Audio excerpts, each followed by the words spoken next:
अच्छा जी, तो स्टार्ट करते हैं। लास्ट लेक्चर में हमने जोसेफ प्रॉब्लम को डिस्कस किया था और सर्कुलर लिंक लिस्ट को देखा था। ठीक है, एक तो उस टाइम पे मैंने आपको बताया था कि एक जो मेजर यूज है, तो वो इस तरह की अगर कोई प्रॉब्लम आपके पास आती है, ठीक है, जो कि आगे ऑपरेटिंग सिस्टम का एक कोर्स होता है आपके नेक्स्ट सेमेस्टर में, जिसमें इसी तरह की चंद प्रॉब्लम्स हैं जो कि आती हैं। मतलब लेट से एक सिंपल सी एग्जांपल लेते हैं कि आपका सीपीयू है, ठीक है, उसका एक यूनिट, हम कहते हैं ना, पता नहीं आप लोगों ने इतनी स्टडी की हुई है कि नहीं की हुई, कि आपके प्रोसेसर में कोर्स होते हैं मुख्तलिफ, ठीक है। तो लेट से कोर का मतलब ये होता है कि एक कोर एक टाइम पे एक काम कर सकता है। तो अगर 8 हैं तो आप 8 पैरेलल चीज़ें मुख्तलिफ दे सकते हैं, ठीक है।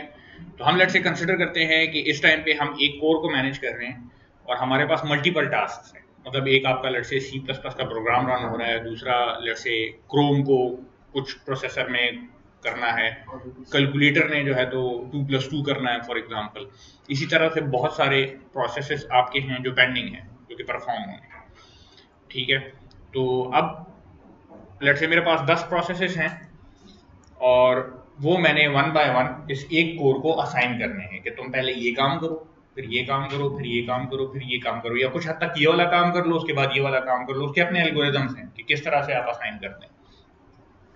तो यूजुअली उसको मैनेज इस तरह से किया जाता है कि एक रिंग में आप रखते हैं, ठीक है, और उसमें से रैंडमली एक एक उठा लेते हैं, या लेट से उनके साथ प्रायोरिटीज हैं, अटैच हैं, किसी की प्रायोरिटी ज़्यादा है, किसी की प्रायोरिटी कम है, तो जिसकी ज़्यादा प्रायोरिटी है वो उठा के पहले दे देते हैं, ठीक है। ये बात औकात इस तरह से होता है कि आप ये करते हैं कि वो काम जो जल्दी हो सके, मतलब जो छोटा टास्क है, वो पहले पकड़ा देते हैं, वगैरह वगैरह, इस तरह की चीज़ें, डिफरेंट एल्गोरिदम्स होते हैं। तो वो यूजुअली इस तरह से रिंग में अरेंज होते हैं। तो यही एलिमिनेशन मेथड होता है कि एक आप निकाल के प्रोसेसर को असाइन करते हो तो वो दरमियान में से निकल जाता है, फिर दूसरा उठाते हो, तीसरा उठाते हो, चौथा उठाते हो, या किसी स्पेसिफिक रैंडम ऑर्डर में उठा रहे हैं, या आप स्मॉलेस्ट टास्क को उठा रहे हैं, ठीक है, प्रायोरिटी की बेस पे उठा रहे हैं। तो ये एक यूज़ है ऑपरेटिंग सिस्टम में, इसका आपको जगह जगह पे यूज जो है तो नज़र आएगा इस तरह से भी। और भी चीज़ें हैं, कुछ जगहों में बफर में भी यूज होता है। बफर मेमोरी का आपको पता है, टेम्परेरी मेमोरी होती है,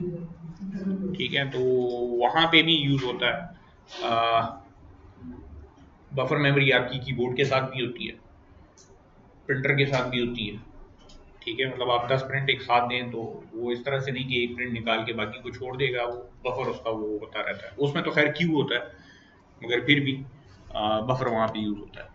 12 तो अब चूंकि हमने सिंगली लिंक लिस्ट के साथ डबली लिंक लिस्ट पढ़ी थी और उसके फायदे हमने देख लिए थे कि आप किसी भी डायरेक्शन में आगे या पीछे उसमें जा सकते थे। तो एग्जैक्टली इसी तरह से जब आप सर्कुलर लिंक लिस्ट की बात करते हैं या रिंग डेटा स्ट्रक्चर की बात करते हैं, तो उसकी एक वेरिएशन आपके पास डबली रिंग भी है, ठीक है, जिसमें चीज़ वही होगी, आपके पास रिंग की शेप होगी, मगर आप आपके पास एक की बजाय दो पॉइंटर्स होंगे। तो नोड नोड वाली क्लास आपकी कौन सी यूज होगी? जो डबली लिंक लिस्ट में आपने यूज की थी, जिसमें नेक्स्ट का पॉइंटर भी था और जिसमें प्रीवियस का पॉइंटर भी मौजूद था, ठीक है। तो doubly ring data structure can be regarded as a circular doubly link list, ठीक है, डबली रिंग भी कहते हैं इसे, सर्कुलर डबली लिंक लिस्ट भी कहते हैं, ठीक है। In a circular doubly link list, instead of making the last node next pointer to null, ठीक है, जिस तरह से आप मतलब उसमें करते थे सिंगली लिंक लिस्ट को, जब सर्कुलर बनाते थे तो आखिरी नोड के नेक्स्ट को आप हेड के साथ अटैच करते थे। एग्जैक्टली उसी तरह से यहाँ पे भी है, आखिरी नोड के नेक्स्ट को आप हेड के साथ अटैच कर देंगे और हेड के प्रीवियस को जो कि नल था उसको आखिरी नोड के साथ अटैच कर देंगे। तो आपके पास क्या होगा? एक सर्कुलर फॉर्म इसकी बन जाएगी, ठीक है, एक सर्कुलर शेप बन जाएगी। अगेन अब जो जो चेंजेस हमारे पास सिंगली लिंक लिस्ट की जो रिंग की फॉर्म थी, सर्कुलर लिंक लिस्ट की, उसमें जो हमने की थी वही चेंजेस यहाँ पे भी अभी हमें करनी पड़ेगी, ठीक है। मतलब अगर आप कहीं दरमियान में इंसर्शन कर रहे हैं तो उसका कोड एग्जैक्टली सेम होगा, ठीक है। जो डबली लिंक लिस्ट में आपने लिखा था एग्जैक्टली वही आपका यहाँ पे सर्कुलर डबली लिंक लिस्ट में भी यूज हो जाएगा। अगर आप डिलीशन कर रहे हैं कहीं दरमियान से तो डिलीशन एग्जैक्टली वही होगी जो आपके पास नॉर्मल डबली लिंक लिस्ट में आपने की थी, फर्क सिर्फ कहाँ पे आएगा कि जब आप इंसर्शन हेड पे कर रहे होंगे, ठीक है, इंसर्शन हेड पे कर रहे होंगे। और हेड के भी फिर हमने दो डिफरेंट केसेस देखे थे कि अगर लिस्ट एम्प्टी हो और हेड पे आपने इंसर्शन करनी हो तो क्या होगा, क्योंकि इसमें फिर ये होगा कि इस केस में आपका जो हेड बनेगा तो उसका नेक्स्ट भी उसको पॉइंट कर रहा होगा और उसका प्रीवियस भी उसको पॉइंट कर रहा होगा। ठीक है, ये बात समझ में आ रही है? ठीक है, डबली रिंग में अगर आपके पास एम्प्टी लिस्ट है और पहला नोड आता है तो लाजमी बात है उसके आगे भी कुछ नहीं है, उसके पीछे भी कुछ नहीं है, तो उसका नेक्स्ट और प्रीवियस दोनों पॉइंटर्स उसी को पॉइंट कर रहे हैं। ठीक है, तो डबली रिंग में अगर कोई भी चीज नहीं है और आप पहला नोड डालते हैं तो ये स्पेशल केस आपके पास उसमें आ जाएगा। दूसरा केस क्या होगा कि आपके पास ऑलरेडी नोड्स हैं और आप हेड पे इंसर्शन करना चाह रहे हैं, ठीक है, तो उस केस में आप अगेन वही काम आपको करना पड़ेगा जो कि हमने सर्कुलर में किया था, मगर इसमें आसान इस वजह से होगा कि इसमें अब आप पीछे जा सकते हैं। जो आखिरी नोड पे हमने पॉइंटर कल खड़ा किया था ना, वो अब जो है तो थोड़ी आसानी से जो है तो हम असाइन कर सकेंगे। तो थोड़ा बहुत उसको डिस्कस करते हैं, थोड़ा बहुत उसका कोड लिख लेते हैं, क्योंकि मेजर हिस्सा हमने इसका किया हुआ है तो ज़्यादा डिटेल में नहीं डिस्कस करेंगे। ठीक है, तो ये 2-3 केसेस हैं, इसको जल्दी जल्दी से देख लेते हैं। ठीक है, कोई क्वेश्चन तो नहीं है किसी का?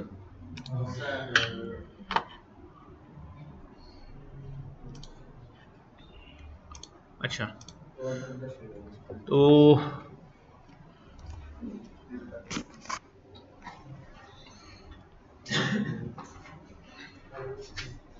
अच्छा देखें, हमारे पास हम कंसिडर कर रहे हैं कि सबसे पहले तो कुछ नहीं है।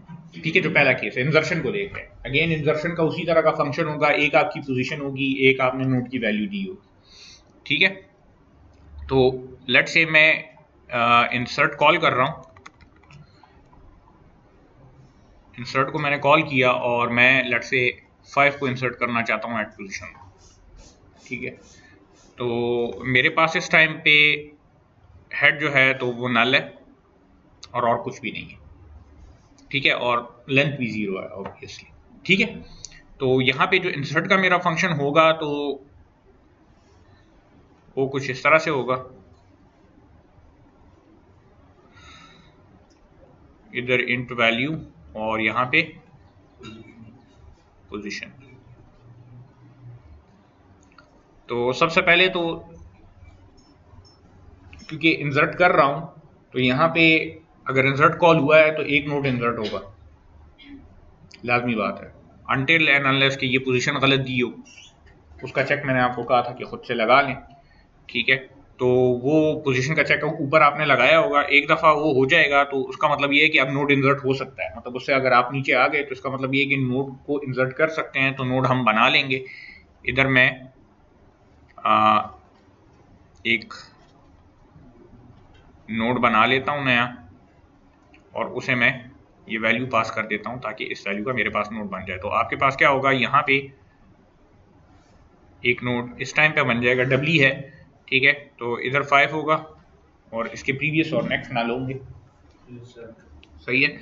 अच्छा, अब पहली कंडीशन हमारे पास यहाँ पे क्या आएगी कि इफ, ठीक है, आपके पास हेड अगर नल है, जो कि इस केस में है, ये दो इक्वल टू है।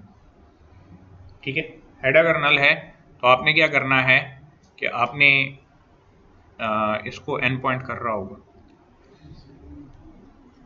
हेड अगर नल है तो क्या करना,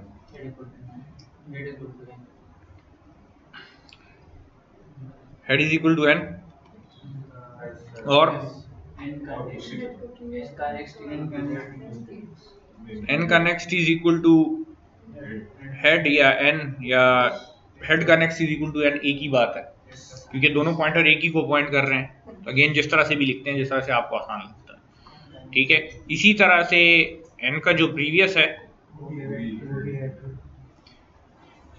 वो भी हेड पे चला जाएगा, तो ये तो यहाँ पे खत्म हो जाएगा। ठीक है, तो इससे ये होगा कि आपका, इस एन को मैं मिटा देता हूँ क्योंकि ये बाद में होगा भी नहीं।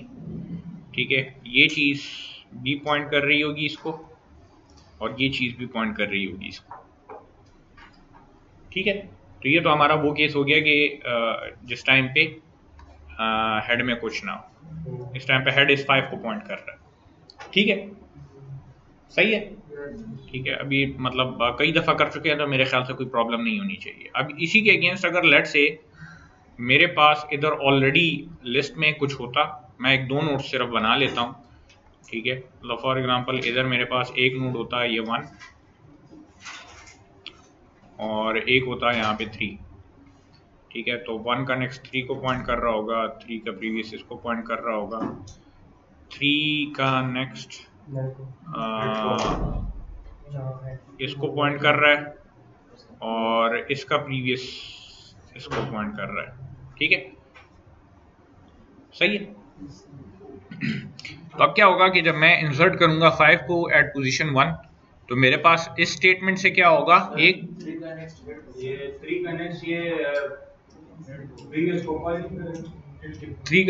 नहीं, 3 के नेक्स्ट में हेड ही आएगा ना। असल में इसमें दो नोड्स हैं इसलिए आप कंफ्यूज हो रहे हैं, दो नोड्स हैं इसीलिए कंफ्यूज हो रहे हैं कि वो प्रीवियस भी उसी को पॉइंट कर रहा है और नेक्स्ट भी उसी को पॉइंट कर रहा है। अगर तीसरा नोड होता मतलब इसके बाद एक और नोड होता तो उसका नेक्स्ट फिर हेड को पॉइंट कर रहा होता। अब टेक्निकली देखें 3 जो है तो आखिरी नोड भी है और वो सेकंड नोड भी है, तो 1 इसीलिए उसको उसका नेक्स्ट भी उसको पॉइंट कर रहा है और उसका प्रीवियस भी उसको पॉइंट कर रहा है।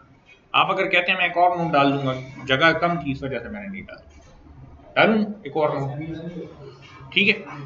अच्छा आप देखें इसमें थोड़ी सी आसानी हमारे पास, बल्कि मैं एक और नोट डाल लेता हूं क्योंकि थोड़ा सा एक जो वो है मुझे कमी नजर आ रही है यहाँ पे, ठीक है। इधर लेट से ये 2 वाला नोड है तो 3 का नेक्स्ट इस 2 को पॉइंट कर रहा होगा, 2 का प्रीवियस इस 3 को पॉइंट कर रहा होगा।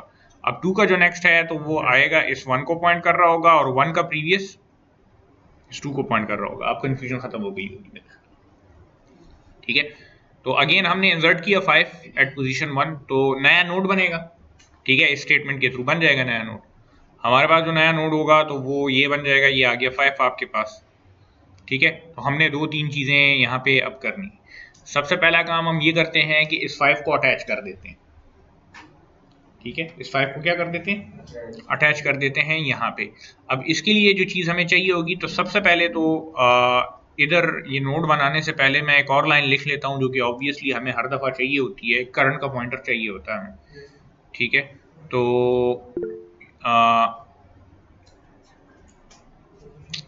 इसके लिए चलें करंट का पॉइंटर नहीं लेते, मैं कोई और पॉइंटर किसी और नाम से ले लेता हूँ, वो इस एल्स के अंदर ही ले लेता हूँ क्योंकि वो करंट का पॉइंटर हम फिर आगे दरमियान में भी एडिशन के लिए यूज़ कर रहे हैं, ठीक है। तो उससे कंफ्यूजन बनेगी, मैं इधर करंट उसे नाम नहीं देता, कुछ और बोल देते हैं उसे, ठीक है। जी जी मैं हाँ एक बंदा तो था, ये आगे किधर है, उसे कहें जो यूनिवर्सिटी की ऑफिशियल ईमेल है उससे लॉग इन, फिर मतलब मुझे एक्सेप्ट करने की फिर जरूरत नहीं पड़ेगी। अच्छा मैं क्या कह रहा था, हाँ इधर हम एक और पॉइंटर ले लेते हैं लेट्स से टेम्प के नाम से और उसको हम स्टार्ट कर देते हैं हेड से,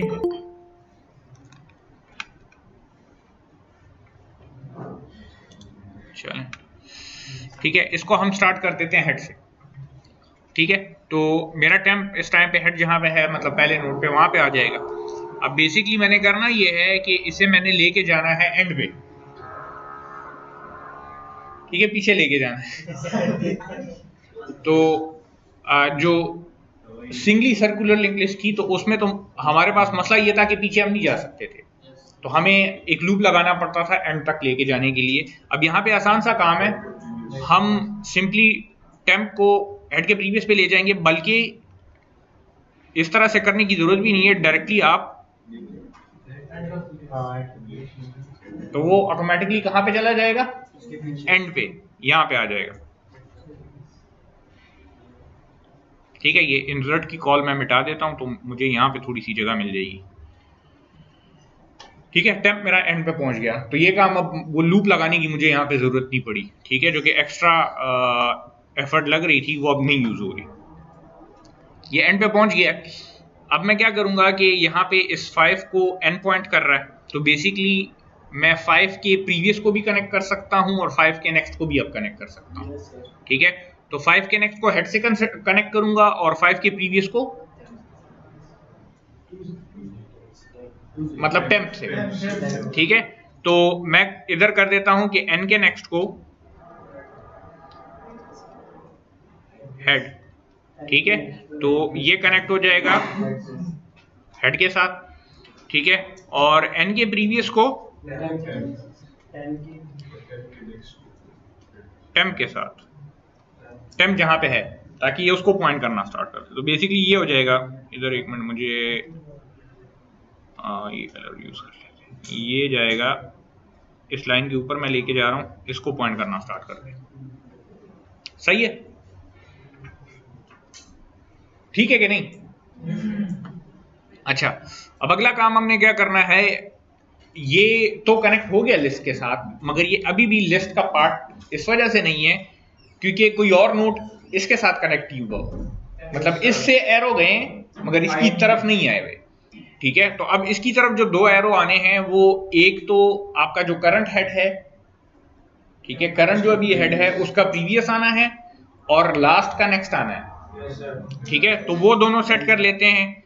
मैं इधर यहां पे लिख लेता हूं कि जो मेरे पास अभी हेड है, ठीक है, उसके प्रीवियस में आ जाए एन। इससे क्या होगा कि आपके पास ये जो लाइन बनी है, ये प्रीवियस, हाँ, ये जो लाइन बनी है मिट जाएगी, ठीक है। और आपके पास होगा क्या कि बेसिकली ये जो है, तो ये कनेक्ट हो जाएगा इसके साथ, जो कि ठीक बनता है क्योंकि इससे पीछे का नोड अब ये वाला बन गया, ठीक है। और दूसरी बात ये कि मैं टेम्प के नेक्स्ट में एन डाल दूंगा, जिससे ये वाली लाइन आपकी बजाय इसके कि इधर आए, ये जाएगी यहाँ पे, ठीक है। तो थोड़ा सा खिचड़ी बन गई है मगर ठीक हो गया, सही है। और इसके बाद जो आखिरी स्टेटमेंट हमारी रह जाएगी वो क्या होगी, head is equal to n, या head is equal to head का प्रीवियस, तो पीछे आ जाएगा, एक ही बात, ठीक है, इस केस में।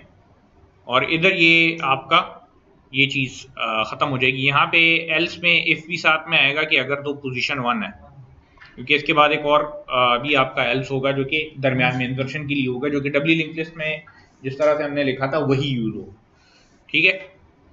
और फंक्शन को एंड करने से पहले मुझे क्या लिखने की जरूरत पड़ेगी, इधर तो वो कोड आ जाएगा दरमियान में इंसर्शन का, एल्स लेंथ प्लस प्लस, ठीक है। और कुछ लिखने की जरूरत है, सी आउट की जरूरत नहीं है, ठीक है। तो ये आपका हो गया इंसर्शन का फंक्शन। इसी तरह से जो डिलीशन है, तो डिलीशन में भी सिर्फ हेड के लिए आपको लिखना पड़ेगा, दरमियान में डिलीशन करने की जरूरत नहीं है। एम्प्टी होगा तो आप डिलीट नहीं करेंगे, वो तो एक ऑब्वियस ही बात है। और हेड होगा तो तभी डिलीट होगा, ठीक है, हेड होगा तो तभी डिलीट होगा। तो उसके लिए थोड़ा सा कोड लिखते हैं और उसमें कुछ सवाल मैं आपसे पूछूंगा।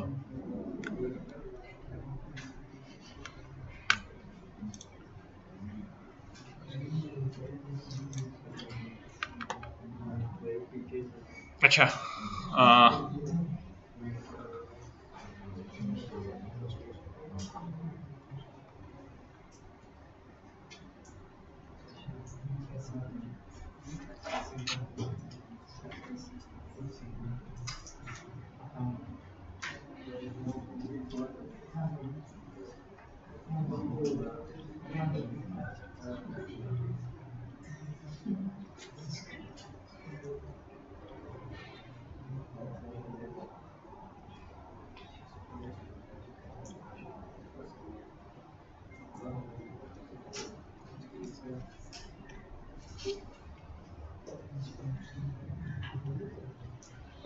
ठीक है, हमारा रिमूव का फंक्शन है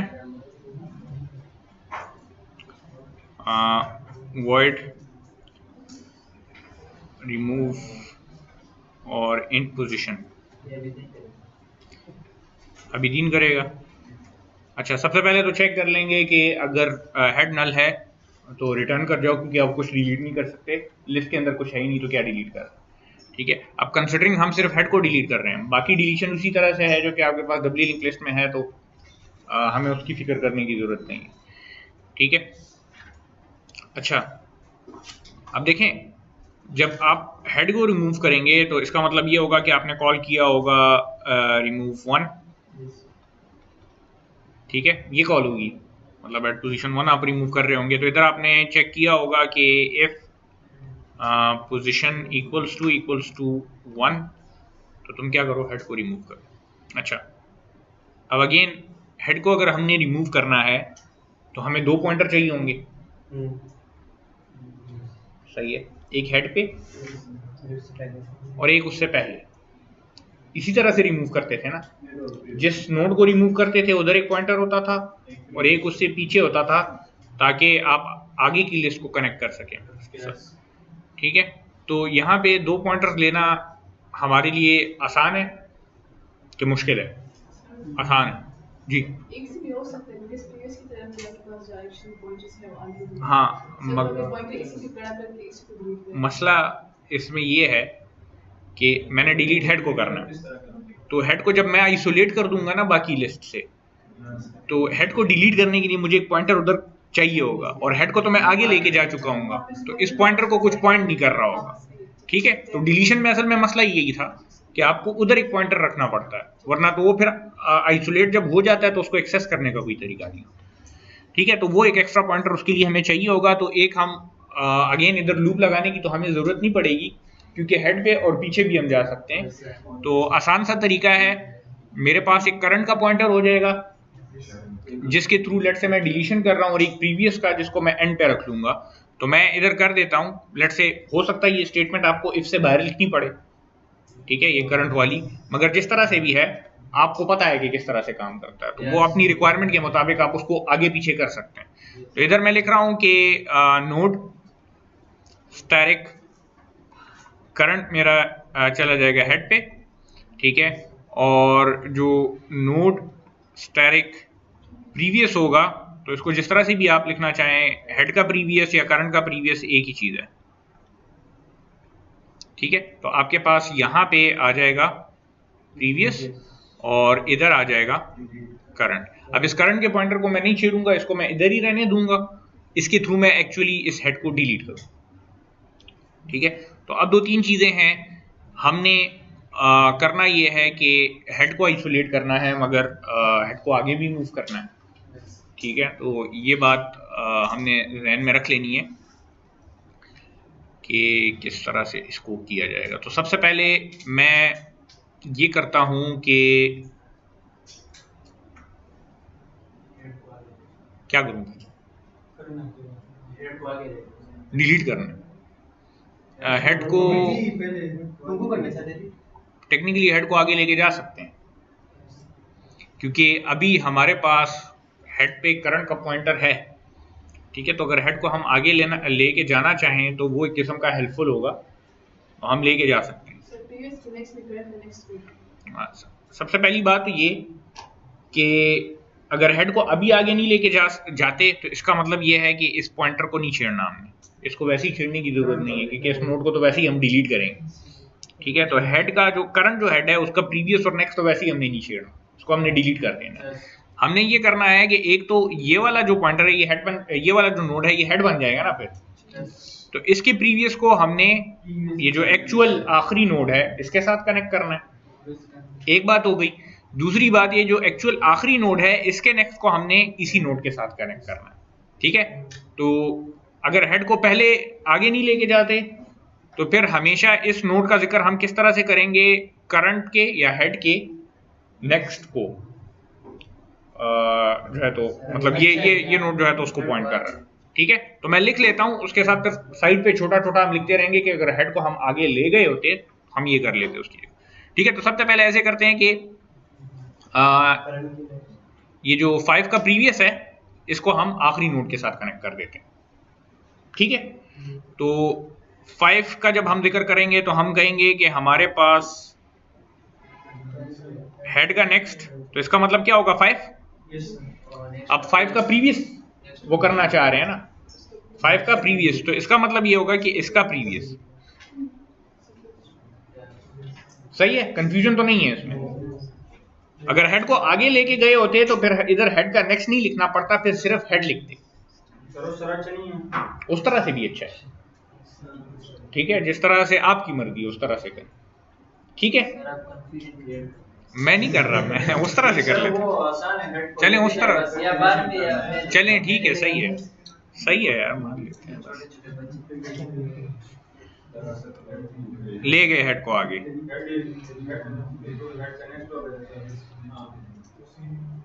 हाँ, तो ये यहां से हट जाएगा बस।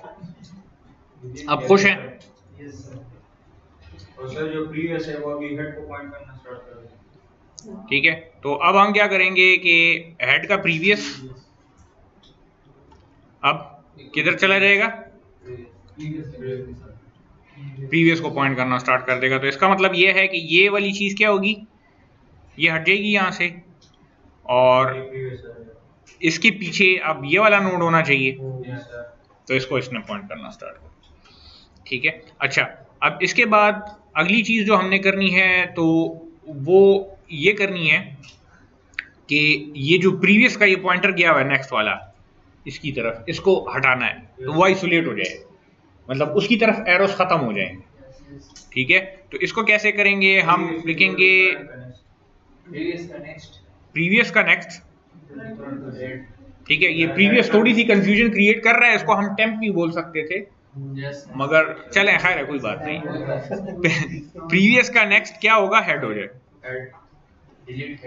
ठीक है। और नहीं, डिलीट हेड करेंगे तो 5 उड़ जाएगा, क्या कर रहे हैं, अब आप हेड को आगे ले जा चुके हैं,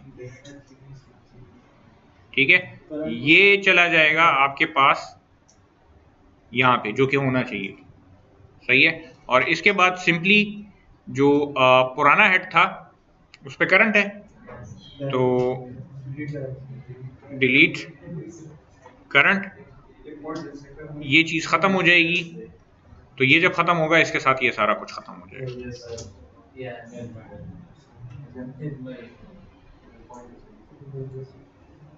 ठीक है। और बाकी इसका कोड आपको ऑलरेडी पता, ठीक है। अच्छा, अब मेरा एक सवाल आपसे ये है कि ये तो ये सिनेरियो था जिसमें आपके पास एक से ज्यादा नोड्स थे, ठीक है, एक से ज्यादा नोड थे। अगर मेरे पास एग्जैक्टली एक ही नोड हो,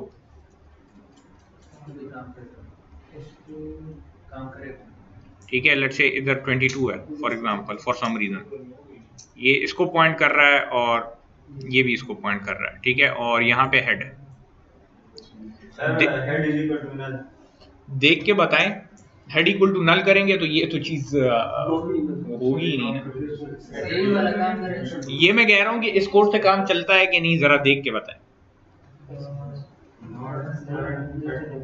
पहली 2 लाइंस को देखें, इससे आपके पास करंट आ जाएगा हेड पे, ठीक है, प्रीवियस भी आ जाएगा हेड पे, क्योंकि हेड के प्रीवियस में भी वही चीज है। अच्छा, इसके बाद आप हेड को हेड का नेक्स्ट, तो हेड भी वहीं पे रह जाएगा, कोई इफेक्ट नहीं पड़ेगा, ठीक है। आप फिर हेड के प्रीवियस में प्रीवियस डाल रहे हैं तो प्रीवियस में भी हेड ही है, और प्रीवियस के नेक्स्ट में हेड डाल रहे हैं तो उसमें भी हेड ऑलरेडी पड़ा हुआ है, तो कोई इफेक्ट इन स्टेटमेंट से नहीं पड़ रहा। आप आखिर में डिलीट करंट कर रहे हैं, डिलीट हो जाएगा, बात खत्म।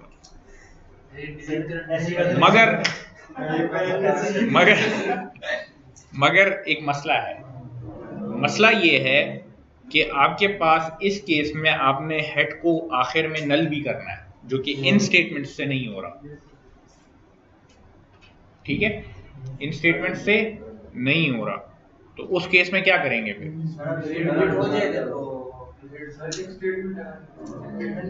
दो काम कर सकते हैं, इसी के अंदर एक इफ की स्टेटमेंट डाल दें और चेक कर लें कि अगर आपके पास 2 चेक लगा सकते हैं कि अगर लेंथ 1 है या हेड के नेक्स्ट में हेड ही है, ठीक है, तो इसका मतलब ये एक ही नोड है। आप दोनों को भी चेक कर सकते हैं कि हेड के नेक्स्ट में और हेड के प्रीवियस में अगर दोनों में हेड है तो इसका मतलब है कि एक ही नोड है, वो आप पे डिपेंड करता है। लेंथ से हमारा काम थोड़ा सा आसान हो जाता है, डिलीट हो जाए तो बाय डिफॉल्ट नहीं होता, नहीं बाय डिफॉल्ट नहीं होता, उसके अंदर एड्रेस वही पड़ा होगा, हेड के अंदर जिस मेमोरी को वो पॉइंट कर रहा था ना वही एड्रेस पड़ा होगा। वो मेमोरी अब आपको एक्सेसिबल नहीं है बेसिकली। सर इससे भी अगर हेड इक्वल टू नल कर दें तो सब खत्म नहीं होता। Head is equal to null करेंगे तो ये जो ऑब्जेक्ट है ना, ये जो नोड है, ये मेमोरी से खत्म नहीं होगा, ये पड़ा होगा, ये पाइथन नहीं है, उसमें ये ऑटोमेटिकली हो जाता है। जो आप बात कर रहे हैं ना उधर आप नल कर दें तो उसका मतलब ये है वो ऑटोमेटिकली डिलीट कर देता है। इसको बेसिकली कहते हैं गार्बेज कलेक्शन। ठीक है, मतलब कूड़ा करकट जो होता है तो उसको आपको इधर खुद कलेक्ट करना पड़ता है, उसमें ऑटोमेटिकली हो जाता है। वो आपको लैंग्वेज करके देती है, इधर आपको करना पड़ता है। ठीक है, तो न्यू से कोई चीज बनाएंगे उसको डिलीट फिर लाजमी करेंगे, वो खुद नहीं होती।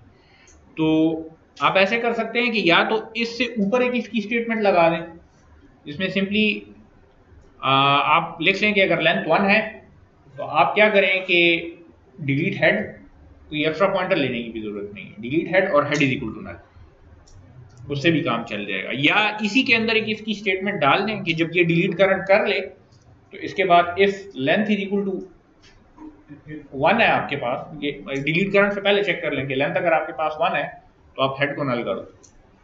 इसके अंदर भी कर सकते हैं, इससे बाहर भी कर सकते हैं, मैं लिख नहीं रहा इसको। ठीक है, मगर इस तरह की बातों का ख्याल आपने रखना है क्योंकि ये सिनेरियो आ सकता है जब एक नोड होगा तो अगर एक नोड डिलीट नहीं हो रहा इसका मतलब ये आपका रिमूव का फंक्शन तो सही काम नहीं कर रहा। वो 3 मेन सिनेरियोज हैं, दरमियान में से डिलीशन, अगर मल्टीपल नोड्स हो हेड में से डिलीशन, और अगर एक ही नोड हो हेड में से डिलीशन, तो वो एक सिनेरियो को तो कवर ही नहीं कर रहा। नहीं, दरमियान वाले के लिए तो नहीं करेगा, उसके लिए तो वही कोड है जो कि आपने डब्ल्यू लिंक लिस्ट के उसमें लिखा था। ठीक है, क्योंकि इसमें जगह जगह पे हमने हेड यूज किया हुआ है, तो दरमियान में जब आप डिलीशन करते हैं उसमें तो हेड का जिक्र नहीं होता। ठीक है, तो उसके लिए वही प्रीवियस कोड है, मे बी आपको चेंज करना पड़े, मगर जो मतलब कोई ऐसा तरीका हो उसको लिखने का, मैं ये कह रहा हूँ। वरना तो दरमियान में से जब आप डिलीट करेंगे तो सर्कुलर का इफेक्ट तो उस पर पड़ेगा ही नहीं। ठीक है, तो उससे कोई इफेक्ट इस पर नहीं पड़ता। ये हम देख चुके हैं। नहीं, कहाँ काफी है, क्या करते हैं वो भी दरमियान में ही हो जाएगा ना, क्योंकि उसके साथ हेड कनेक्ट होता है। ठीक है, तो वहां पे हेड के पॉइंटर को तो हम नहीं छेड़ रहे होते। ठीक है, मतलब फर्क करें हम आखिरी नोड को अगर डिलीट कर रहे हैं तो हेड का पॉइंटर तो चेंज करने की जरूरत नहीं पड़ती ना, तो जो कोड ऑलरेडी हमने लिखा है वो काम करेगा उसके लिए। ठीक है, ये ऑलरेडी हम देख चुके हैं। क्या चीज, क्या चीज, वैलिडेशन, अच्छा मेडिटेशन।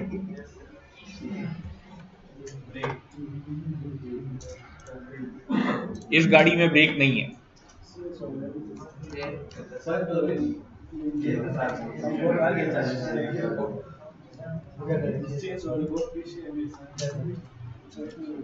सर ये तो आपने एनसीसी से उसका भी कवर किया है, किसका? फायर एंड फोर्स भी कवर किया है।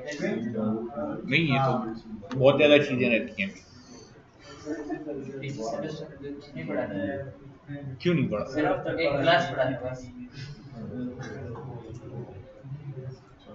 अच्छा,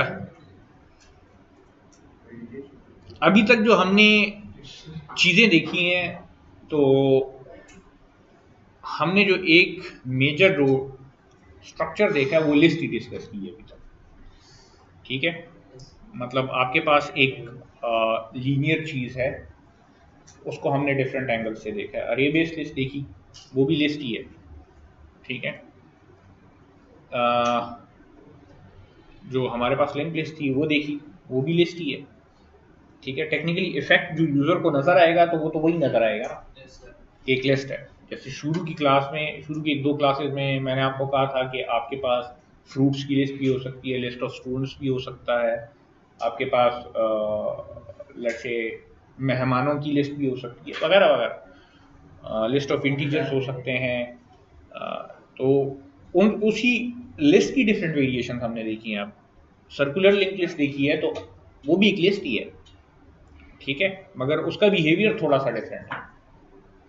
ठीक है, करने को अगर आप सिंगली लिंक लिस्ट को यूज करते हैं तो उसको भी एक सर्कुलर इफेक्ट आप दे सकते हैं कि जब आप लूप लगाएं, ठीक है, तो आपकी लिस्ट जब खत्म हो जाए तो दोबारा उसको शुरू से स्टार्ट कर दें। जो जोसेफस प्रॉब्लम हमने सॉल्व की थी तो वो वो कर रहा था ना, सर्कुलेट कर रहा था पूरी की पूरी लिस्ट में, बार बार रहता था। उसी प्रॉब्लम को मैं सिंगल लिंक लिस्ट से भी अगर फोर्स करूँ तो सॉल्व कर सकता हूँ कि मतलब जब मैं लिस्ट के एंड पे पहुंच जाऊं तो मैं दोबारा शुरू से स्टार्ट हो जाऊं, क्योंकि हेड तो मेरे पास मौजूद है।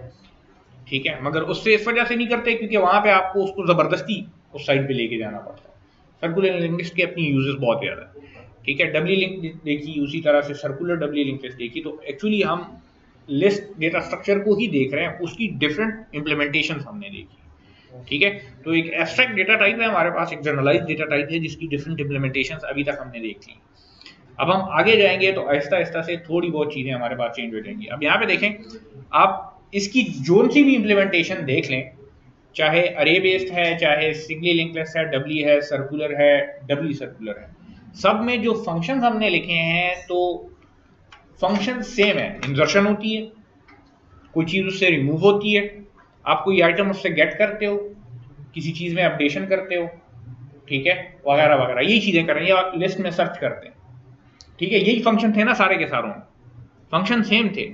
तो अगर फर्ज करें मैं आपको इन फंक्शंस की जगह बटन्स दूं एक इंटरफेस में, जैसे आपकी एटीएम मशीन में होता है, जाते हैं कार्ड लगाते हैं, एक फिक्स्ड वो होता है ना, इंटरफेस होता है आपके पास, हर दफा वही आता है, पिन कोड इंटर करें, फिर आपका अकाउंट की टाइप क्या है, सेविंग्स है या करंट है या डिफॉल्ट है, और उसके बाद कितने क्या करना है, पैसे निकालने हैं, अच्छा 1000, 5000, 10,000, 20,000, या खुद अमाउंट इंटर करनी है, एक फिक्स इंटरफेस होता है। तो अगर मैं फर्ज करें इस तरह का कोई इंटरफेस आपको दे दूं और साथ में बटन दे दूं कि मतलब आपने लिस्ट में इंसर्शन करनी है, डिलीशन करनी है, अपडेशन करनी है, ठीक है, लेट्स से कोई चीज उससे गेट करनी है, कुछ सर्च करना है, ठीक है, और आपको ये ना बताऊं कि पीछे क्या इम्प्लीमेंटेशन होगी, तो आपको पता नहीं लगेगा अनटिल अनलेस के मतलब वो अरे की बात हो और साइज की बात आए।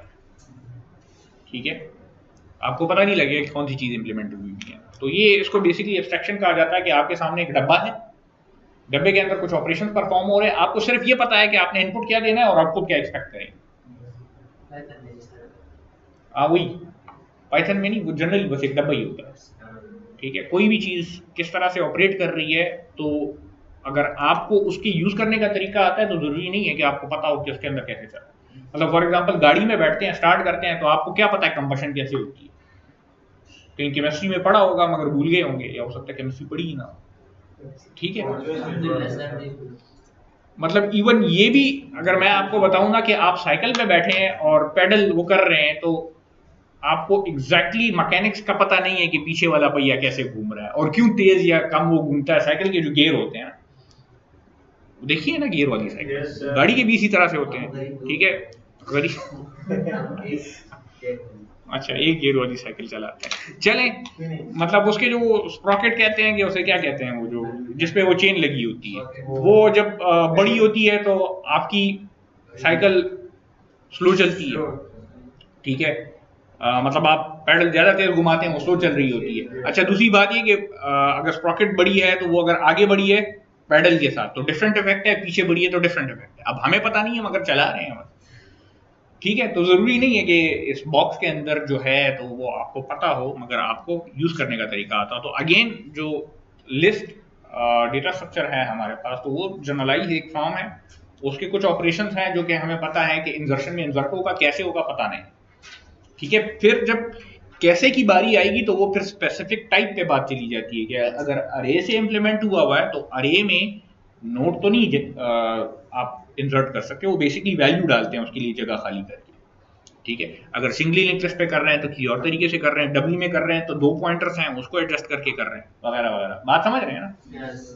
ठीक है, तो the list is thus an abstract data type, एक एब्स्ट्रैक्ट टाइप है आपके पास, एक जनरलाइज टाइप है जिसकी डिफरेंट इम्प्लीमेंटेशंस हमने देखी है। ठीक है, अब ये इम्प्लीमेंटेशन कौन सी इम्प्लीमेंटेशन कहाँ पे यूज होगी ये आपको पता होगा कि जब भी जिक्र आएगा इम्प्लीमेंटेशन का कि मैंने लिस्ट यूज करनी है। मतलब फॉर एग्जांपल लेट्स से मेरे पास लिस्ट ऑफ स्टूडेंट्स हैं, तो आपको पता है कि मैंने लिस्ट डेटा टाइप यूज करनी है। ठीक है, मगर ये अब डिसाइड करना कि इसमें से कौन सी लिस्ट यूज करनी है ये फिर आप पे डिपेंड करता है। हर एक के फायदे नुकसान हैं आपको पता है। ठीक है, तो वो उसके अगेंस्ट आपने खुद यूज कर लेना। फॉर एग्जांपल आपके पास 10 ही स्टूडेंट हैं और आपने सर्चिंग बहुत ज्यादा करनी है, तो कौन सी यूज करेंगे?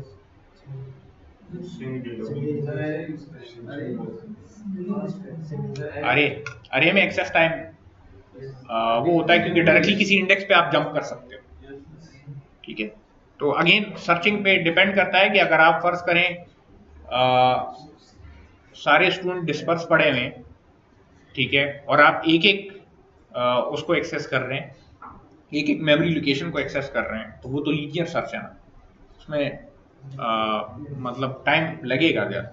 मगर आपके पास कोई ऐसा क्राइटेरिया है जिससे आपको पता है कि for example ABC student index 4 पे पढ़ा हुआ है और आपने ABC स्टूडेंट को ही देखना है, तो इंडेक्स 4 पे डायरेक्ट जंप करके उसको फेच करके बेसिकली एक्सेस आप जल्दी कर सकते हो चीज़ों, आपको लीनियर नहीं जाना पड़ता। अगर लीनियरली जा रहे हैं तो फिर ऑलमोस्ट जो वो होगा, डिफरेंस होगा, वो नेग्लिजिबल होगा। ठीक है, तो बेसिकली हमारे पास जो इंटरफेस है इसके लिए वो सारा का सारा सेम ही बनेगा, जो कि यूजर को नजर आएगा, क्योंकि ऑपरेशन सारे के सारे सेम है। चार पांच के अलावा और कोई है नहीं, लिस्ट की इम्प्लीमेंटेशन इन्हीं उससे है, वो फिर डिफरेंट हो जाती है, फिर आप वेक्टर्स की तरफ जाते हो और वो अलग चीज। ठीक है, वेक्टर मैथमेटिक्स में पढ़ा है, कौन सी लैंग्वेज, कौन से उसमें पढ़ते हैं? नहीं, वो नहीं, स्केलर वेक्टर, वो मैग्नीट्यूड और वो डायरेक्शन वाली बात नहीं है। लीनियर अलजेब्रा में होता है कि पता नहीं कहीं पे है, मुझे खुद भी याद है। वेक्टर उसमें गन है। अच्छा, सही सही है, मुझे जहर लगती है। अच्छा, तभी देखिए आपने। अच्छा, चलें, बहरहाल अब आते हैं एक और डेटा स्ट्रक्चर की तरफ, स्टैक। और ये मतलब अभी तक जितने हमने तो खैर सिर्फ लिस्ट ही देखी है। ये जो डेटा स्ट्रक्चर है बहुत ज़्यादा सिंपल है, क्योंकि इसके ऑपरेशंस बहुत आसान है। ये बाज़ औक़ात आप जो है तो जिस टाइम पे आपको बातें ना करें, जिस टाइम पे आपको वो कराया जाता है, ऑब्जेक्ट ओरिएंटेड प्रोग्रामिंग पढ़ाई जाती है, तो बाज़ औक़ात करा भी देते हैं, बाज़ औक़ात करा देते हैं। सब ज़रूरी नहीं है, उसके कोर्स का हिस्सा नहीं है, मगर बाज़ औक़ात जब आखिर में टाइम मिलता है तो टीचर करा देता है वैसे स्टूडेंट को, दिखाने के लिए कि ये भी एक चीज़ होती है। ये बहुत ज़्यादा ज़रूरी है। आपके पास मेमोरी में जगह जगह पे यूज होता है, ठीक है। जब भी किसी भी चीज़ को मेमोरी असाइन होती है तो उसमें स्टैक का अपना एक पार्ट होता है, ठीक है। आपने प्रोग्रामिंग लैंग्वेजेस पढ़ी हुई हैं, अभी तक दो पढ़ ली हैं आपने, C++ और पाइथन, दोनों में फंक्शंस हैं। कभी ये सोचा है कि आपका फंक्शन जब कॉल होता है तो वो रिटर्न वापस कैसे करता है? एक चीज़ होती है, आप लोग सॉफ्टवेयर इंजीनियरिंग के, आप लोगों की असेंबली लैंग्वेज होती है? अनफॉर्चुनेटली नहीं है, मगर वो ज़रूरी इस वजह से है क्योंकि उसमें लो लेवल की चीज़ें आपको थोड़ी सी पढ़ा दी जाती हैं। बेसिकली होता ही है मेमोरी में कि आपका जो ये प्रोग्राम होता है ना, तो ये ट्रांसलेट होता है, एक तो मशीन लैंग्वेज होती है आपके पास जो कि बिल्कुल मतलब मशीन को एग्जैक्टली समझ में आती है। आपका ये जो हाई लेवल में जो भी प्रोग्राम आप लिखते हैं तो वो एक इंटरमीडिएट लेवल पे आके ट्रांसलेट होता है, जिसमें एक एक इंडिविजुअल इंस्ट्रक्शन होती है, ठीक है। एक एक इंडिविजुअल इंस्ट्रक्शन होती है जो कि हाई लेवल लैंग्वेज से मतलब कम लेवल पे होती है, मगर मशीन लेवल से फिर भी ऊपर होती है, मतलब वो बस एक दरमियान का इंटरफेस है। उसमें एक एक इंस्ट्रक्शन होती है, और इंस्ट्रक्शन बेसिकली एक एक हार्डवेयर के लिए होती है। मतलब फॉर एग्जांपल रजिस्टर्स का नाम सुना है? एक टाइप की मेमोरी है ये, वो नहीं जिसमें लिखते हैं, ये नहीं, एक टाइप की मेमोरी है, ठीक है। और होती वो आपके प्रोसेसर के अंदर है, ठीक है। डिफरेंट टाइप के रजिस्टर्स होते हैं, डिफरेंट पर्पस के रजिस्टर्स होते हैं। होता ही है कि बाद औक़ात लेट से मैं दो चीज़ों को ऐड कर रहा हूँ या मल्टीप्लिकेशन का कोई ऑपरेशन कर रहा हूँ, तो हार्डवेयर लेवल पे उसके लिए इंस्ट्रक्शंस पड़ी हुई है। स्पेसिफिकली मल्टीप्लिकेशन के लिए आपको लेट से किसी स्पेसिफिक रजिस्टर में कोई चीज़ डालनी पड़ती है, उधर डालते हैं और एक दूसरी वैल्यू आप देते हैं, वो ऑटोमेटिकली मल्टीप्लाई हो जाती है और किसी रजिस्टर में उसका रिजल्ट चला जाता है, ठीक है। तो मैं असेंबली लैंग्वेज की जो बात कर रहा था तो वो इस वजह से कर रहा था कि उसमें जो एक एक इंस्ट्रक्शन होती है तो वो एक एक ऑपरेशन परफॉर्म करने के लिए होती है। मतलब मैं अगर कहता हूँ कि int c is equal to a plus b, तो वो उसमें हो सकता है 3-4 इंस्ट्रक्शंस में हो। ये एक स्टेटमेंट है ना C++ की, तो वो हो सकता है उसमें 3 स्टेटमेंट से हो सकती है उसमें। ठीक है, मतलब ये जो एडिशन का प्रोसेस है ये 3 स्टेटमेंट्स में हो सकता है। होता ये है कि जब भी आप प्रोग्राम लिखते हैं और उसको रन करते हैं तो वो प्रोसेस बन जाता है, मतलब जब चल रहा होता है ना, प्रोसेसर को असाइन होता है, उस टाइम उसको मेमोरी भी असाइन हो जाती है। तो ये जो इंस्ट्रक्शंस होती हैं आपकी, इसको भी मेमोरी असाइन होती है। मतलब फॉर एग्जांपल मैं कहता हूं कि एक वेरिएबल है ए और उसमें मैंने कुछ रख दिया, तो इसके अगेंस्ट अगर एक इंस्ट्रक्शन बनती है तो ये इंस्ट्रक्शन प्रोसेसर को मिलेगी, तब जाके जो है तो वो एग्जीक्यूट होगी। कहीं पे एडिशन कर रहे हैं, हम कहते हैं ना कि एडिशन हमारा ALU करता है, अरिथमेटिक लॉजिक यूनिट, जो अरिथमेटिक ऑपरेशंस होते हैं वो ALU करता है, पढ़ा होगा थोड़ा बहुत कहीं पे, ठीक है। तो वो बेसिकली जो भी प्रोसेस होता है तो एक एक इंस्ट्रक्शन उसकी होती है, वो परफॉर्म हो रही थी। अब चूंकि ये इंस्ट्रक्शंस मेमोरी में पड़ी हुई हैं तो हर एक इंस्ट्रक्शन का अपना कोई एड्रेस होगा, ठीक है। अब आपके प्रोसेसर को कैसे पता लगता है कि अगली इंस्ट्रक्शन मुझे कौन सी मिलेगी? इसके लिए एक वो होता है, एक पॉइंटर होता है जिसे इंस्ट्रक्शन पॉइंटर कहा जाता है, जो कि अगली इंस्ट्रक्शन एग्जीक्यूट होनी होती है उसका एड्रेस उसमें पड़ा होता है, ठीक है। तो वो आगे सिक्वेंशियली जाता जाता जाता जाता जाता जाता सब 1 by 1 नीचे नीचे आता जाता है और नेक्स्ट नेक्स्ट का एड्रेस उसके पास आता है। अब इसमें एक प्रॉब्लम है, प्रॉब्लम ये है कि इसको मैं लेट्स से यहाँ पे डिमॉन्स्ट्रेट करता हूँ। ये इतना लंबा चौड़ा किस्सा मैं इस वजह से कर रहा हूँ क्योंकि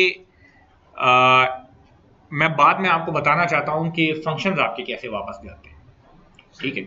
तो एक तो लेट्स से मेरे पास ये कुछ सेट ऑफ स्टेटमेंट्स हैं, फॉर एग्जांपल स्टेटमेंट नंबर 1 2 3 4, ठीक है। इसको मैं लेबल कर लेता हूँ statement number 1, statement number 2, statement number 3, statement number 4।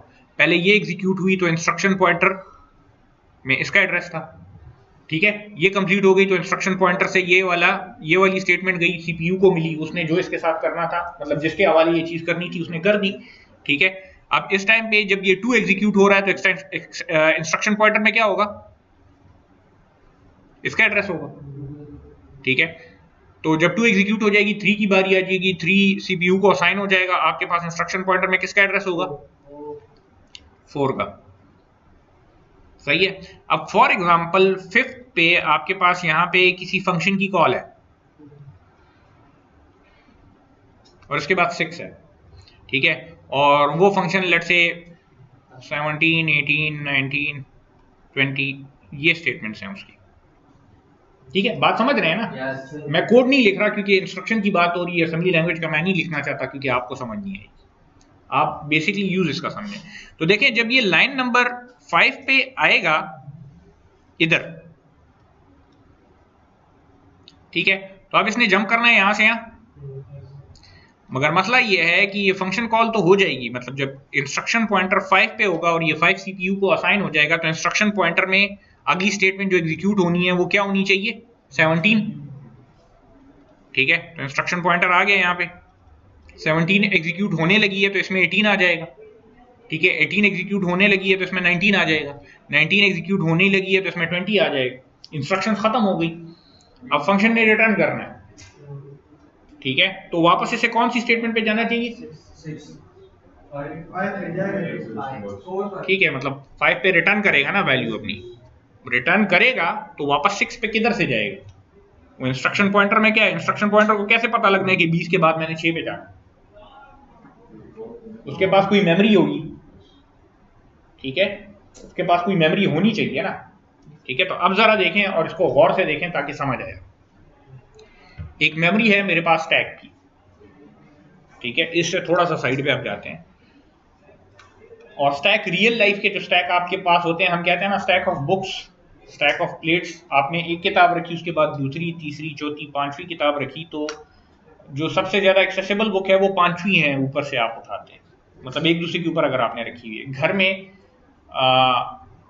मतलब लेट से आपके कोई प्लेटें धो रहा है और वो एक दूसरे के ऊपर रख रहा है, शीशे की प्लेट है, ठीक है। तो दरमियान में से कोई खींचेंगे तो लाजमी बात है ज्यादा खतरा गिरने का होगा, ऊपर से उठाते हैं, ठीक है। तो सबसे एक्सेसिबल जो ज्यादा है वो ऊपर से, तो स्टैक भी इसी तरह से काम करता है। आप स्टैक में चीजें ऐड करते हैं बॉटम टू टॉप, मतलब नीचे से स्टार्ट होते हैं, ऐड करते जाते करते जाते करते जाते करते जाते हैं, तो जो आखिरी वैल्यू इंटर होती है वो सबसे पहले आप निकाल सकते हो, ये बात समझ रहे हैं ना? उसके बाद जो अगली वैल्यू आपने एंटर की होती है, ठीक है। तो बुक्स उठाते जाएं, एक एक उठाते जाएंगे उठाते जाएंगे उठाते जाएंगे, आखिर में आखिरी बुक आप उठा लें, ठीक है। तो on top of each other वो इस तरह से ग्रो करता जाता है नीचे से ऊपर।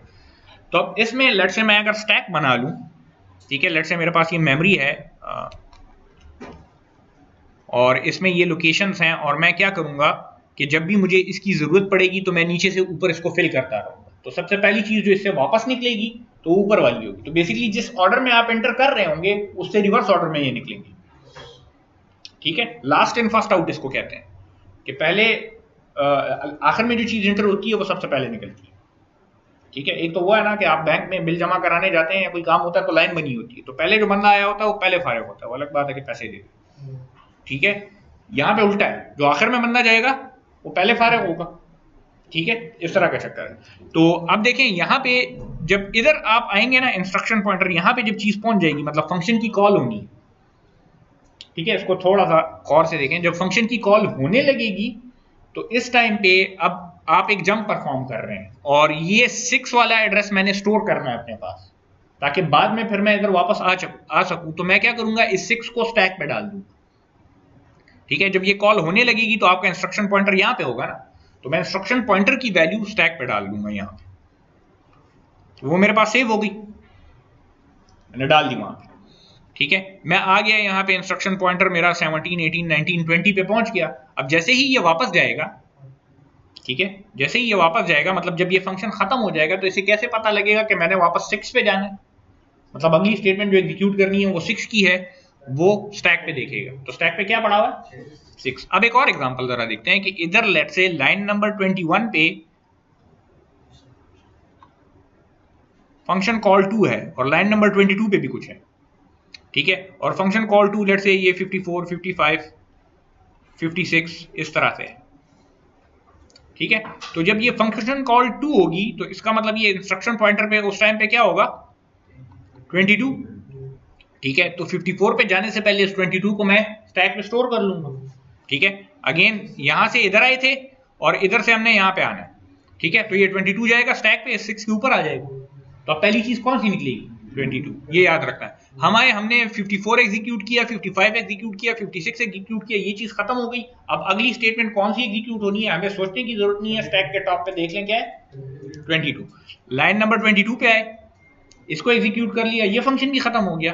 ठीक है, अच्छा स्टैक के टॉप से वैल्यू उठा ली तो वो खत्म हो जाती है वहां से। ठीक है, तो अब ये 22 लाइन एग्जीक्यूट हो गई, अब वापस कहां पे जाना है, स्टैक के टॉप पे देख लेंगे 6, इधर से वापस गए 6 पे आ गए और प्रोग्राम आपका एग्जीक्यूट होना स्टार्ट हो गया। तो ये जो जंप्स परफॉर्म होते हैं ये इसको इस तरह से हैंडल करता है जी। क्या चीज, लेट्स से 23 नहीं है, फंक्शन एंड हो गया। ठीक है, फंक्शन एंड हो गया, तो अब वापस जहां से कॉल हुआ था उसने वहां पे वापस जाना, मतलब जिधर मैंने नीचे कुछ नहीं लिखा हुआ इसका मतलब ये इसके बाद वो नहीं है। ठीक है, मैं एड्रेसेस इस वजह से नहीं लिख रहा क्योंकि मैं आपको कंफ्यूज नहीं करना चाह रहा, मैंने इसलिए इसको नंबर से लेबल्स दे दिए। ठीक है, तो ये क्लियर है। तो ये बेसिकली स्टैक का यूज है मेमोरी में।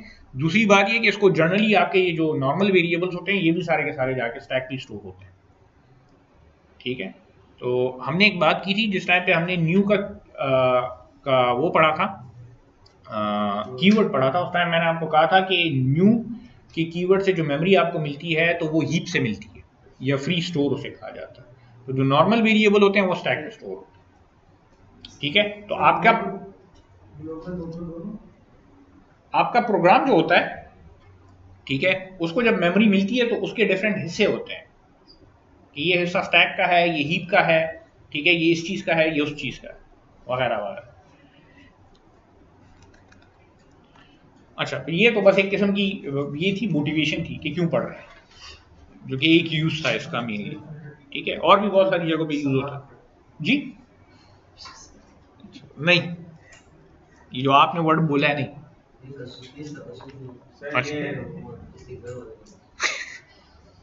अच्छा, तो stack in real life, stack of books, stack of plates, जो भी जहां पे भी आप पढ़ेंगे तो रियल लाइफ में कोई एग्जांपल देगा तो ये प्लेटों की देगा और किताबों की देगा।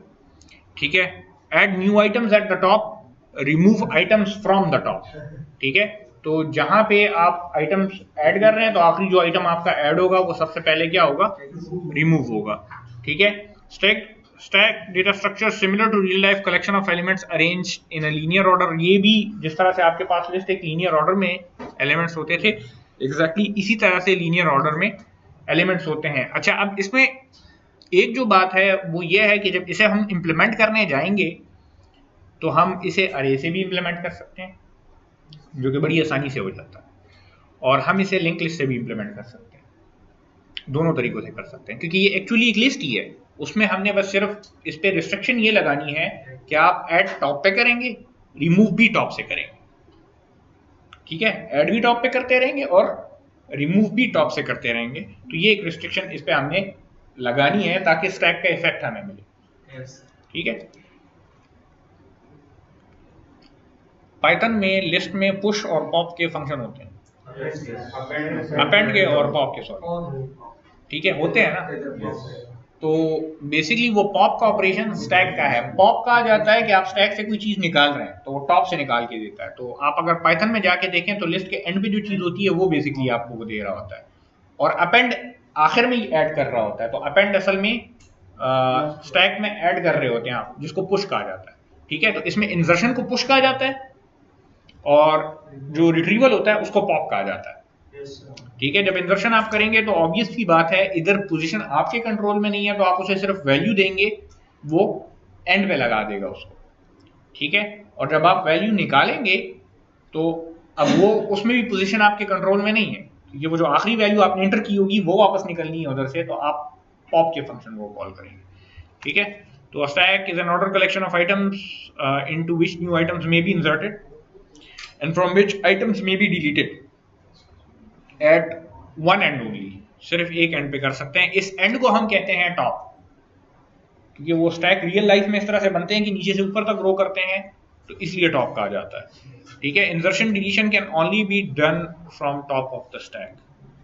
ठीक है, तो इंसर्शन के प्रोसेस को पुश कहा जाता है और जो डिलीशन का आपका प्रोसेस होता है उसको पॉप कहते हैं।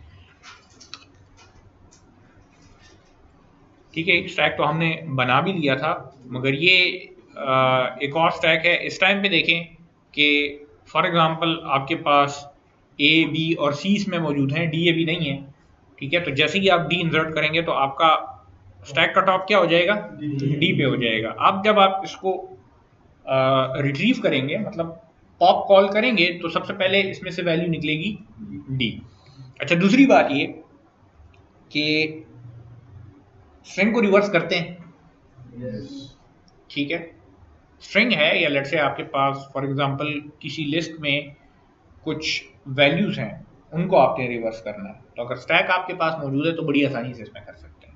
एक एक वैल्यू उठा के स्टैक में उसको पुश करते जाएं, ठीक है, और उसी से पॉप करके कहीं पे रखते जाएं, तो वो तो चूंकि रिवर्स ऑर्डर में निकलती है वैल्यूज वहां से, तो वो आपके पास सारी की सारी चीज रिवर्स हो जाएगी। आपको कोई स्पेशल एल्गोरिदम खुद से नहीं लिखना पड़ेगा। ठीक है, तो ये एक यूज हो सकता है अगर आपने किसी चीज को रिवर्स करना हो। एल्गोरिदम उसके मौजूद हैं, वो तो मतलब करने को तो कर सकते हैं, मगर एक चीज जो आपको मैंने कही थी कि डबली लिंक लिस्ट है या सिंगली लिंक लिस्ट है और उसको रिवर्स करना है आपने, तो अगर कोई स्पेसिफिक वो नहीं लिखा हुआ, रिस्ट्रिक्शन नहीं लगाई हुई कि स्टैक आपने यूज नहीं करना है कुछ, तो उसको स्टैक के थ्रू आप कर सकते हैं। नोड उठाएं पूरा का पूरा, ठीक है, नोड उठाएं पूरा का पूरा और उसको स्टैक पे पुश करते जाएं करते जाएं करते जाएं, और उठा के उससे दोबारा लिंक लिस्ट पॉप करें और लिस्ट में इंसर्ट करें, पॉप करें और लिस्ट में इंसर्ट करते हैं, लिस्ट के एंड में इंसर्ट करते हैं, तो वो आपके पास क्या हो जाएगा, एक रिवर्स ऑर्डर में बन जाएगी। तो एक तरीका उसका करने का ये हो सकता है। एक तरीका मैंने थोड़ा बहुत बता दिया था, एक आपने बताया था, नाम क्या है आपका, मैं भूल गया। ठीक है, तो एक फवाद ने बताया था, कुछ हद तक आपने बताया था, कुछ पे किसी और ने कंप्लीट कर दिया था, मुझे अभी याद नहीं है किसने कंप्लीट किया था। आबिदीन नहीं किया था। अच्छा, तो अच्छा देखें, ये हम ऑलरेडी कह चुके हैं कि जो रिसेंटली एडेड आइटम होता है वही सबसे पहले निकलता है। इसका कोड आज हम नहीं देखेंगे क्योंकि टाइम इतना नहीं है।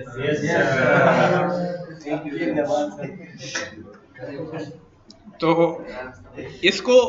इसको लास्ट इन फर्स्ट आउट भी कहते हैं, क्योंकि लास्ट जो आइटम आपका एंटर हुआ होता है तो वो सबसे पहले निकलता है आपकी लिस्ट से। ठीक है, तो ये कुछ बातें हैं, काफ़ी एक सिंपल सा डेटा स्ट्रक्चर है।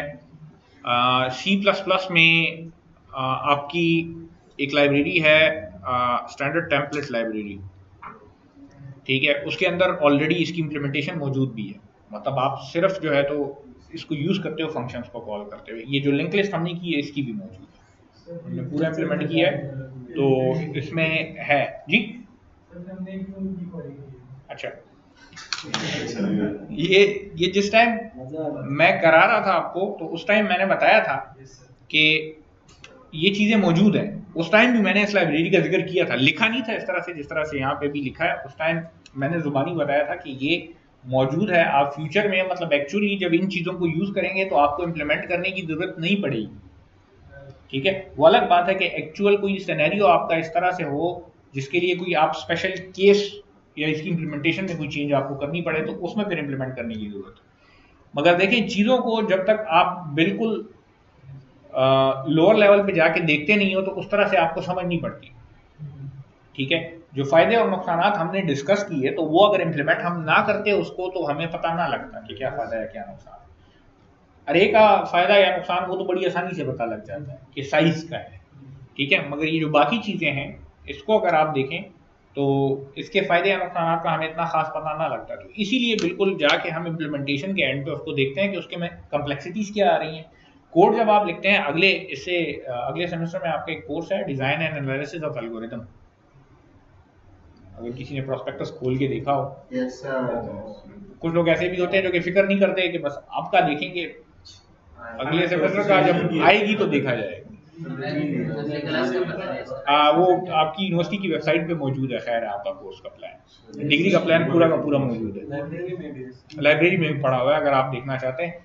वैसे आपके एडवाइजर तो खैर में सारा है, मगर जाके ऐसे करें कि सब लोग बैच 20 का प्रोस्पेक्टस अपना उठाएं और उसमें टेबल ऑफ कंटेंट्स में जाके अपनी डिग्री का प्लान देख लें, और वो एक ही पेज पे पूरा प्लान आपका दिया होता है कि हर एक सेमेस्टर में क्या हुआ है, उसकी एक पिक्चर लेके अपने पास रखें, काम आएगी आपके पास।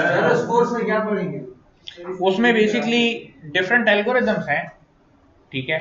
मतलब सर्चिंग का कोई एल्गोरिदम है, लेट्स से सॉर्ट करने का कोई एल्गोरिदम है, ठीक है। जो एग्जिस्टिंग कोड्स हैं, लेट्स से कोई लूप आपके पास है, उनको एनालाइज किया जाता है कि इस कोड को अगर फर्ज करें कोई स्पेसिफिक दो एल्गोरिदम्स हैं, दोनों सॉर्ट करके दे रहे हैं आपको डेटा को, तो मैं एक क्यों यूज करूं या दूसरा क्यों यूज करूं। तो उसमें टाइम कम्प्लेक्सिटीज होती है, एनालाइज करते हैं आप कोड को कि ये बेहतर तरीके से काम कर रहा है कि वो बेहतर तरीके से काम कर रहा है।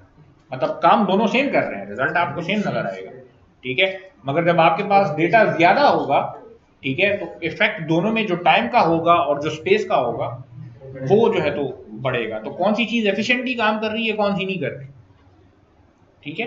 तो वो उसमें बेसिकली डिस्कस किया जाता है। तो उसके लिए फिर आपको ये चीज़ें बहुत ज़्यादा ज़रूरी इस वजह से होती हैं। अब जैसे फॉर एग्जांपल हमने डिलीशन की पिछली क्लास में सर्कुलर लिंक लिस्ट में, ठीक है। तो डिलीशन में एक पॉइंटर के लिए हमें एक लूप चाहिए था, जो कि लेट से अगर n आइटम्स हैं मेरे पास लिस्ट में, मतलब आखिरी उस पे नोड पे मैं पॉइंटर को लेके जा रहा था, तो अगर n आइटम्स हैं मेरे पास लिस्ट में, तो इसका मतलब ये उस लूप की इटरेशन n टाइम चलनी थी, ठीक है। डबली लिंक लिस्ट में ये नहीं था, वो एक सिंगल ऑपरेशन से वही काम कर रहे थे, हम एक प्रीवियस के पॉइंटर को यूज करके एंड पे लेके जा रहे थे। तो ऑब्वियस ही बात है, अगर फर्ज करें आपके पास एक ट्रेड ऑफ है, डबली लिंक लिस्ट में एक्स्ट्रा मेमोरी यूज हो रही है, ठीक है। तो अगर आपके पास लिस्ट बहुत ज्यादा बड़ी होती है, तो जब आप डिलीशन करेंगे हेड से, तो डबली लिंक लिस्ट में कम टाइम लगेगा at the cost of memory. और जो सिंगली लिंक लिस्ट है, सर्कुलर की बात करें, उसमें ज्यादा टाइम लगेगा। वो टाइम भले आपको यहाँ पे नजर नहीं आएगा, मगर जितनी ये लिस्ट बढ़ती जाएगी उतना वो नोटिसेबल होगा। इसकी एक एग्जांपल अब शायद आप लोगों को कराई है कि नहीं कराई मुझे पता नहीं है। आप जिस टाइम प्रोग्रामिंग फंडामेंटल्स पढ़ रहे थे उस टाइम फिबोनाची सीरीज कराई थी आपको। उसके एक रिकर्सिव और एक अल्टरनेटिव मेथड कराया था आपको। आप कुछ हद तक आप इनपुट जब बढ़ाते थे, ठीक है, फिबोनाची सीरीज था कि फैक्टोरियल था वो, चले जो भी है, दोनों ऑलमोस्ट सिमिलर ही काम करते हैं। मतलब अगर आप टाइम के हवाले से देखें तो जितने वो नंबर बढ़ते जाते थे उतना टाइम बढ़ रहा था। नंबर जब छोटा होता था तो डिफरेंस आपको फील नहीं होता था, हालांकि डिफरेंस फिर भी होता था। मतलब फॉर एग्जांपल अगर एक नैनो और एक दूसरा मिली सेकंड में ले रहा है टाइम, तो आप वैसे भी महसूस तो आपको वो नहीं होता ना, जब वो सेकंड्स में जाता है फिर महसूस होना स्टार्ट हो जाता है, ठीक है। तो इस तरह से ये लिस्ट जितनी बढ़ेगी तो उतना ये टाइम डिफरेंस आपको फील होता रहेगा। तो इसीलिए इम्प्लीमेंटेशन को देखना बहुत ज्यादा जरूरी होता है कि किस तरह से इंटरनली इम्प्लीमेंट हुआ है ये। वरना तो बताने को मैं आपको कहता है एक लिस्ट है, एक सर्कुलर लिंक लिस्ट है, एक डब्ल्यू सर्कुलर है, डब्ल्यू है, बस बात खत्म हो गई, ठीक है। इस तरह से तो ये कोर्स 3-4 क्लासेस में खत्म हो जाता है। एक ट्री है, एक जो है तो ग्राफ है, बस खत्म हो गई क्लास। एक स्टैक एक क्यू, ये पूरा कोर्स है आपका। क्यू है बोला है, ठीक है। तो इसको इधर एंड करते हैं, इसको कंटिन्यू करेंगे, मगर ये चीज़ें थोड़ी बहुत जो बताई हैं आज, तो इसको भूलना नहीं है।